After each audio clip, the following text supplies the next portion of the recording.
MA. पूर्वार्ध हेतु प्राचीन काल प्रश्न पत्र के लिए आज हम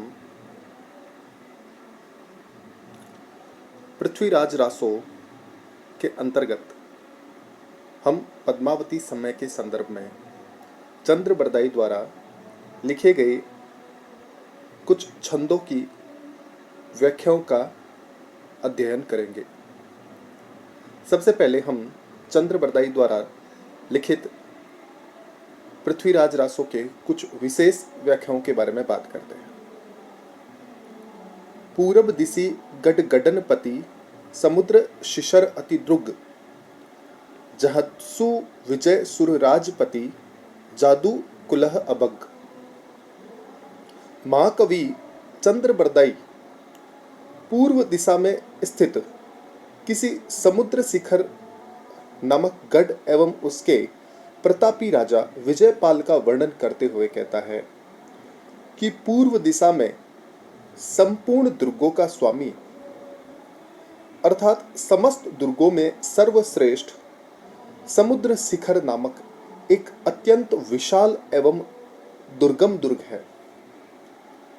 वहां अजय यादव वंश का इंद्र के समान ऐश्वर्यशाली एवं प्रतापी राजा विजयपाल राज्य करता है।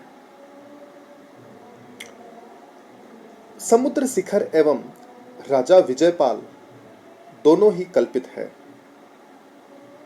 इनका कहीं भी किसी भी प्रकार का ऐतिहासिक वृत्त नहीं मिलता है, परंतु पद्मावती समय की कथा जायसी के पद्मावत की कथा का हल्का सा आभास देती है। संभवतः चंद्र बरदाई एवं जायसी दोनों ने ही किसी पूर्व प्रचलित लोक प्रसिद्ध कथा को ही अपना आधार बनाया होगा।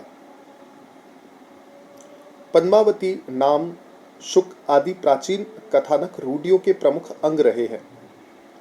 या तो यह कथा कोई लोक प्रसिद्ध कथा रही है या दोनों कवियों ने प्राचीन कथानक रूढ़ियों के आधार पर इन दोनों कथाओं का ढांचा तैयार किया होगा। इस संबंध में डॉक्टर हजारी प्रसाद द्विवेदी ने लिखा है, रासो ने पद्मावती के विवाह वाला अध्याय इसी परवर्ती काल के विचार मत उलझन की सूचना देता है। कहानी उसमें वही है जो पद्मावत में है, परंतु वहां पद्मावती उत्तर देश की राज्य कन्या बताई गई है। पुरानी कहानी की स्मृति उसके कुछ शब्दों में जी रही है। जैसे यह तो नहीं कहा जा सकता कि पद्मावती सिंगल देश की राजकन्या थी, परंतु उसके नगर का नाम समुद्र शिखर यह सूचित करता है कि उस देश का संबंध किसी समुद्र से था। फिर उसका राजा विजयपाल सिंगल के प्रथम राजा विजय सिंह से मिलता जुलता है और जादू कुल में संभवतः यातुधान कुल की यादगार बची हुई। यहां एक बात विचारणीय है, चंद ने समुद्र शिखर की स्थिति पूर्व दिशा मानी है और जायसी ने पद्मावत का सिंगल द्वीप भी वही पूर्वी समुद्र अर्थात बंगाल की खाड़ी में ही स्थित प्रतीत होता है, क्योंकि राजा रतनसेन उड़ीसा के तट से ही जहाजों में बैठकर सिंगल द्वीप की यात्रा करता है। इस प्रकार चंद की इस कथा में उन तीन प्राचीन कथानक रूढ़ियों का प्रयोग मिल जाता है जिनका प्रयोग चंद्र के परवर्ती कवि जायसी ने पद्मावत में किया है। नायिका का पूर्व में स्थित किसी स्थान का होना, सुख द्वारा प्रेम का उत्पन्न किया जाना तथा नाम पद्मावती होना है। अगर हम बात करें इस छंद में कौन कौन से अलंकार प्रयुक्त हुए हैं, तो मुख्य रूप से छेकानुप्रास, वृत्यानुप्रास तथा रूपक अलंकार इस छंद में प्रयुक्त हुए हैं। दूसरे महत्वपूर्ण छंद की बात करें, महत्वपूर्ण व्याख्या है, ध्यान रखिएगा।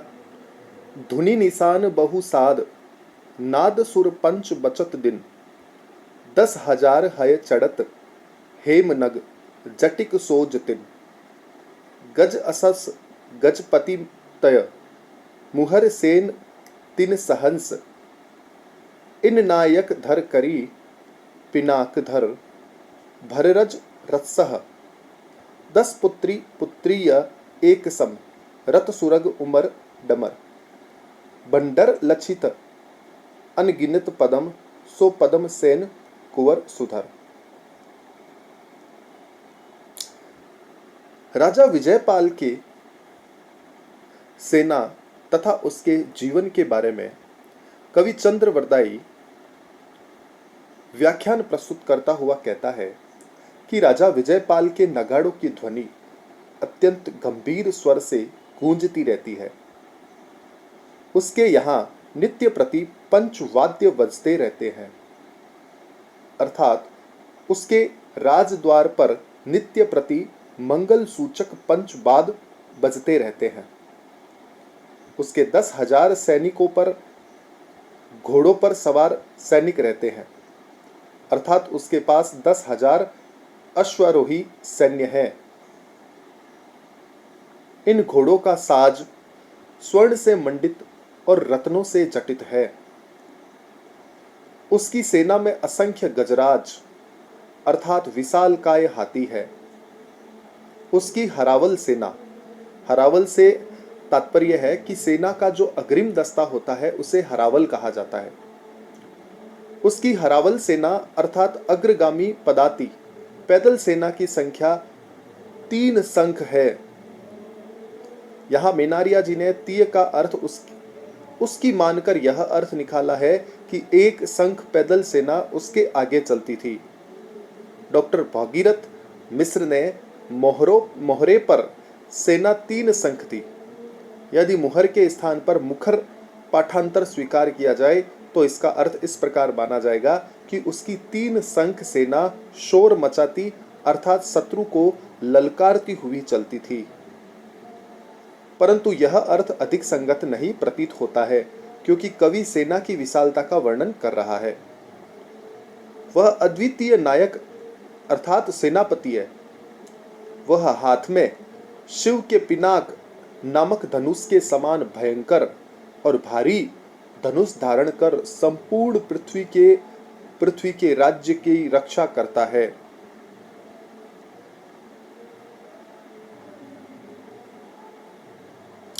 मेनारिया के अनुसार एक धनुर्धारी सेना नायक के अधिकार में वह सेना रहा करती है, परंतु इस अर्थ में कोई चमत्कार या विशेषता नहीं है। रूप और गुण में एक समान उसके 10 पुत्र और 1 पुत्री है। उसके रथ सुंदर रंगों वाले चंदोवे से ढके रहते हैं, अथवा उसके रथ आकाश स्थित चंद्रमा के समान उज्ज्वल और शुभ्र रंग वाले चंदों से आच्छादित रहते हैं। उसके भंडार में असंख्य पद्म धन भरा रहता है। उसकी रानी पद्मसेन सुंदरी है। यहां हम इस व्याख्या में उपयुक्त अलंकार कौन कौन से उनके बारे में बात करते हैं, तो इसके अंतर्गत छेकानुप्रास, वृत्यानुप्रास, यमक और अतिशयोक्ति यानी कई चीजों को बढ़ा चढ़ाकर बात बताई गई है। पंचम पंक्ति के उत्तरार्ध का कुछ टीकाकारों ने इस प्रकार अर्थ किया है कि उसके रथ संध्याकालीन रंग बिरंगे दल बादल वाले हैं। यह अर्थ सौंदर्य की दृष्टि से अधिक सार्थक प्रतीत होता है। मूल ग्रंथ में इस छंद का नाम कवित मिलता है, परंतु दरअसल यह छप्पय है। यह मांत्रिक संयुक्त छंद होता है। प्रथम 4 चरणों में रोला और अंतिम 2 चरणों में उल्लासा रहता है। चंद ने इस छंद का सर्वाधिक प्रयोग किया है। चंद छप्पय का सम्राट माना जाता है। इस पद्य में कवि ने विजयपाल की रानी के लिए कुंवर शब्द का प्रयोग किया है, जिसका अर्थ होता है कुमार।